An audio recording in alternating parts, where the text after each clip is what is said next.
Bismillahirrahmanirrahim. Assalamualaikum warahmatullahi wabarakatuh. Video kali ini saya akan membahas terkait dengan pengantar farmakologi secara umum. Nah, sebelum kita memulai ke materi, hendaknya kita membaca basmalah bersama-sama. Bismillahirrahmanirrahim. Nah, sebenarnya apa sih farmakologi itu? Jadi, farmakologi itu berasal dari bahasa Yunani, yaitu pharmakon dan logos. Pharmakon artinya obat, dan logos yang artinya ilmu pengetahuan. Farmakologi juga didefinisikan sebagai ilmu yang mempelajari hubungan antara obat dengan makhluk hidup. Artinya bahwa di dalam tubuh antara obat dengan sistem biologis pasti mempunyai interaksi.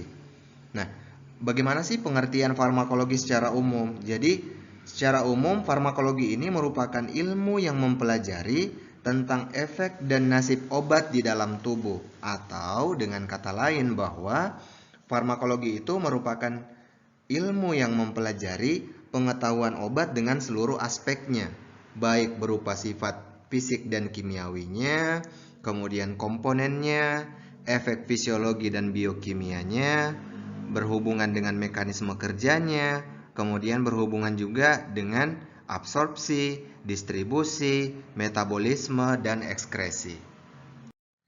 Selanjutnya, kita masuk ke perkembangan sejarah obat. Nah, jadi kebanyakan obat yang digunakan di masa lampau itu merupakan obat-obat yang berasal dari tanaman. Nah, biasanya itu melalui cara mencoba-coba. Jadi, biasanya itu secara empiris di masyarakat, manusia pada zaman dahulu itu mendapatkan pengalaman dengan berbagai macam bagian tumbuhan, mulai dari bagian akarnya, batangnya, pada bagian daun, hingga pada bagian bunganya untuk menyembuhkan suatu penyakit yang dideritanya. Nah, pengetahuan ini secara turun-temurun disimpan dan dikembangkan sehingga muncullah ilmu pengobatan rakyat.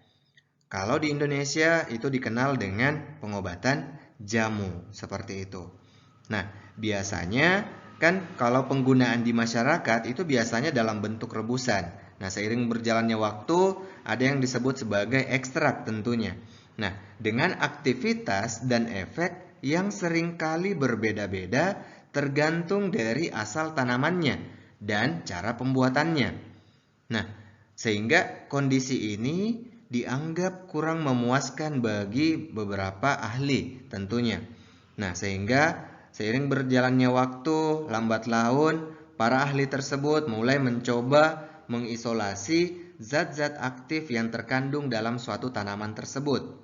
Nah, apa saja hasil percobaan para ahli tersebut? Misalnya, contohnya ada efedrin dari tanaman mahuam, ada kinin dari kulit pohon kina, kemudian ada atropin dari tanaman Atropa belladonna, ada morfin dari tanaman Papaver somniferum, kemudian ada digoxin yang kita kenal sebagai obat jantung, itu berasal dari tanaman ternyata, dari tanaman Digitalis lanata. Selanjutnya, penelitian dari beberapa ahli tersebut makin berkembang sampai pada tahun 1950 itu masih banyak penelitian sehingga ditemukanlah beberapa obat tentunya dari suatu tanaman. Nah, misalnya ada reserpin dan resinamin dari tanaman pulepandak. Kemudian ada vinblastin sebagai obat anti kanker berasal dari tanaman Vinca rosea. Kemudian ada artemisin yang berasal dari tanaman yang dari Cina. Nama tanamannya adalah Artemisina annua. Kemudian ada paklitaxel atau taxol sebagai obat anti kanker juga dari tanaman Taxus brevifolia. Kemudian ada genistein yang berasal dari kacang kedelai. Nah, sekarang kita masuk ke sumber-sumber obat. Jadi sumber-sumber obat itu berasal dari mana saja sih selain dari tumbuhan? Tadi kan saya sudah mengatakan bahwa kebanyakan obat yang digunakan di masa lampau atau pada zaman dahulu itu biasanya obat-obat yang berasal dari tumbuhan tentunya. Nah, seiring berkembangnya zaman itu sumber obat mulai banyak. Bukan hanya dari tumbuhan saja, tapi ada dari hewan, ada dari mineral, mikroorganisme, kemudian berkembang lagi sintesis kimiawi, kemudian yang sekarang yang terkenal adalah bioteknologi. Nah, di sini saya hanya menampilkan beberapa contoh dari sumber-sumber obat, misalnya dari tumbuhan tadi ada digitalis dan kinin, kemudian pada sumber obat dari hewan itu ada insulin, kemudian dari mineral itu contohnya kaolin dan karbon, kemudian pada bagian mikroorganisme contohnya adalah penisilin dan eritromisin. Nah, sumber obat dari sintesis kimiawi ini saya hanya mengambil beberapa contoh saja, misalnya aspirin dan parastamol. Kemudian dari yang sekarang ada bioteknologi berkembang menjadi ada interferon, ada hormon, dan ada growth factor. Selanjutnya, kita masuk ke sejarah ilmu farmakologi. Jadi, perkembangan ilmu farmakologi itu dapat dibagi menjadi dua periode, yaitu ada periode kuno dan ada periode modern. Periode kuno ini dimulai sebelum tahun 1700 Masehi. Sedangkan periode modern itu pada abad 18 sampai 19 itu mulai adanya penelitian eksperimental terkait dengan obat. Selanjutnya, mari kita bahas satu persatu. Kita mulai dari periode kuno terlebih dahulu. Tadi saya sudah menjelaskan bahwa periode kuno ini terjadi sebelum tahun 1700 Masehi. Nah, jadi pada periode ini ditandai dengan observasi empirik oleh manusia terhadap penggunaan obat. Nah, bukti atau pencatatannya dapat dilihat di Materia Medica yang disusun oleh Dioscorides atau Pedanius. Nah, perlu kalian tahu juga bahwa sejarah juga sudah mencatat bahwa penggunaan obat itu sudah dilakukan baik di Cina dan di Yunani. Di Cina itu sendiri pada tahun 200 sebelum Masehi dan di Yunani pada tahun 400 sebelum Masehi. Nah, selanjutnya ini masih dalam periode kuno. Jadi ini adalah tokoh dari periode kuno itu sendiri yang bernama Claudius Galen. Itu pada tahun 129 sampai 200 Masehi. Jadi Claudius Galen ini merupakan tokoh yang pertama kali yang mempertimbangkan latar belakang teori farmakologi dalam penggunaan obat. Jadi Claudius Galen ini berpendapat bahwa antara teori dan pengalaman empirik itu mempunyai kontribusi yang seimbang dalam penggunaan obat. Selanjutnya ada Theophrastus von Hohenheim. Jadi kalau Theophrastus ini itu dikenal juga dengan nama Paracelsus. Jadi ini merupakan pionir penggunaan senyawa kimia dan mineral yang dikenal juga dengan bapak toksikologi. Jadi Theophrastus ini menggunakan dasar pengetahuan bahan aktif dalam pengobatan dan menolak apabila ramuan obat tersebut tidak rasional.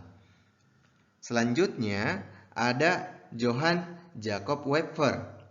Jadi Johann ini merupakan peneliti pertama yang melibatkan hewan percobaan dalam ilmu farmakologi dan toksikologi.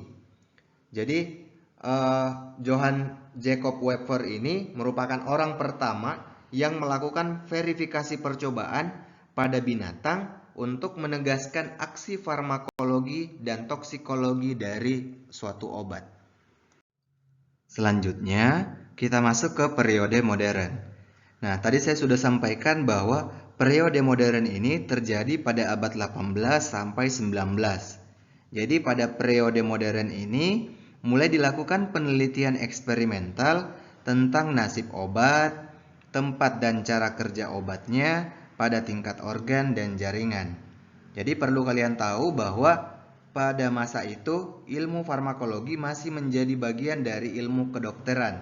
Namun menjadi ilmu yang terpisah ketika Rudolf Buchheim itu mendirikan Institut Farmakologi di Universitas Dorpat, Estonia pada tahun 1847. Jadi, Buchain ini juga pionir dalam mendeskripsikan efek suatu obat dan juga menjelaskan sifat kimia obat. Nah, sejalan dengan itu ada tokoh juga yang dikenal dengan nama Oswald Smederberg. Jadi, Oswald ini juga mendirikan Institut Farmakologi di Strasbourg di Prancis. Nah, bersama dengan Bernhard Naunin itu mendirikan jurnal farmakologi untuk pertama kalinya, sehingga atas jasanya di dalam perkembangan ilmu farmakologi, Smederberg ini dikenal sebagai pendiri farmakologi modern. Nah, selanjutnya ada John J. Abel. Jadi John J. Abel ini dikenal sebagai the father of American Pharmacology yang membentuk Journal of Pharmacology and Experimental Therapeutic pada tahun 1909 yang masih terbit hingga saat ini. Selanjutnya, ini merupakan gambar skema proses pengolahan obat sampai obat tersebut dapat digunakan oleh pasien. Jadi, sampai akhir abad 19, obat-obatan itu berasal dari produk bahan alam berupa tanaman baik dalam bentuk kering ataupun segar. Nah, kemudian sampai kita mendapatkan herbal kering tentunya harus ada pengolahan dulu dengan cara dikeringkan, kemudian direndam dalam alkohol. Kemudian nanti ada proses sintesis obat, kemudian isolasi dari tanamannya sampai memperoleh zat aktif. Kemudian nanti ada proses pengujian. Jadi sebelum obat itu dipasarkan harus melewati uji praklinik dan uji klinik tentunya. Jadi uji preklinik itu ke hewan uji, nah baik itu berupa mencit, kemudian tikus, kemudian ada kelinci dan lain sebagainya. Kemudian nanti kalau sudah sampai ke tahap itu, baru ada proses pengujian toksisitas dulu, baik itu toksisitas akut, subakut, sampai dengan kronik. Nah, kemudian baru misalnya setelah dinyatakan aman, baik dalam pengujian secara khasiat, baik itu di skala lab, kemudian untuk pengujian toksisitas dinyatakan aman, kemudian barulah ke uji klinik yang terdiri dari 4 fase tentunya. Nah, kalau misalnya sudah melewati proses tahap klinik tadi, baru obat tersebut bisa dipasarkan, seperti itu. Selanjutnya, kita masuk ke cabang ilmu farmakologi. Nah, ketika kita bicara tentang obat, sebenarnya tidak hanya farmakologi saja yang berkaitan dengan obat, tetapi kita harus juga membicarakan ilmu-ilmu lain yang sangat erat kaitannya dengan obat. Nah, perlu kalian tahu bahwa perkembangan ilmu dan teknologi, baik itu kedokteran dan farmasi, menyebabkan ilmu farmakologi ini tidak dapat dibahas dari satu sisi keilmuan saja. Jadi, para ahli secara cermat mengamati perkembangan farmakologi ini dari tahun ke tahun melalui serangkaian penelitian yang mendalam tentunya. Nah, sehingga kita saat ini mengenal banyak cabang ilmu farmakologi yang berkembang menjadi cabang ilmu baru. Contohnya, ada di sini yang disebut sebagai farmakodinamik. Jadi farmakodinamik ini merupakan ilmu yang mempelajari kegiatan obat terhadap organisme hidup, terutama yang berkaitan dengan cara dan mekanisme kerja dari suatu obat, reaksi fisiologisnya, kemudian efek terapi yang ditimbulkannya tentunya. Jadi secara singkatnya, farmakodinamik ini mencakup semua efek yang dilakukan oleh obat terhadap tubuh, seperti itu. Sedangkan kalau farmakokinetik itu meneliti perjalanan obat mulai dari saat pemberiannya, bagaimana absorpsinya, bagaimana transport di dalam tubuh dan distribusi ke tempat kerjanya dan jaringan lain tentunya. Begitu pula bagaimana perombakannya atau biotransformasinya, dan akhirnya sampai obat itu diekskresikan melalui ginjal. Jadi secara singkatnya, ilmu farmakokinetika ini mempelajari segala sesuatu tindakan yang dilakukan oleh tubuh terhadap obat. Jadi berbeda dengan farmakodinamik tadi. Kalau farmakodinamik tadi dia efek yang dilakukan oleh obat terhadap tubuh, sedangkan kalau farmakokinetik tindakan yang dilakukan oleh tubuh terhadap obat tadi, seperti itu. Selanjutnya ada farmakologi molekuler. Kalau farmakologi molekuler ini merupakan ilmu yang mempelajari mekanisme target aksi obat yang meliputi kanal ion, enzim, protein pembawa, dan reseptor. Selanjutnya ada farmakoterapi. Kalau kita berbicara farmakoterapi, itu merupakan cabang ilmu yang mempelajari penggunaan obat untuk menyembuhkan suatu penyakit ataupun gejala-gejala yang ditimbulkannya. Kalau misalnya ada juga yang disebut sebagai fitoterapi. Kalau fitoterapi itu obat-obat yang berasal dari tanaman. Makanya terapi yang dilakukan adalah fitoterapi, seperti itu. Selanjutnya ada toksikologi. Kalau toksikologi itu merupakan ilmu yang mempelajari efek racun dari obat terhadap tubuh. Jadi cabang ilmu ini sebenarnya berhubungan erat dengan farmakodinamik sebenarnya, karena efek terapi obat tidak bisa dipisahkan dari efek racunnya, seperti itu. Selanjutnya ada farmakoepidemiologi. Nah, farmakoepidemiologi ini didefinisikan sebagai ilmu yang mempelajari tentang penggunaan obat dan efek sampingnya pada sejumlah besar manusia, serta menerapkan ilmu tersebut untuk memecahkan masalah-masalah tersebut. Atau dengan kata lain seperti ini.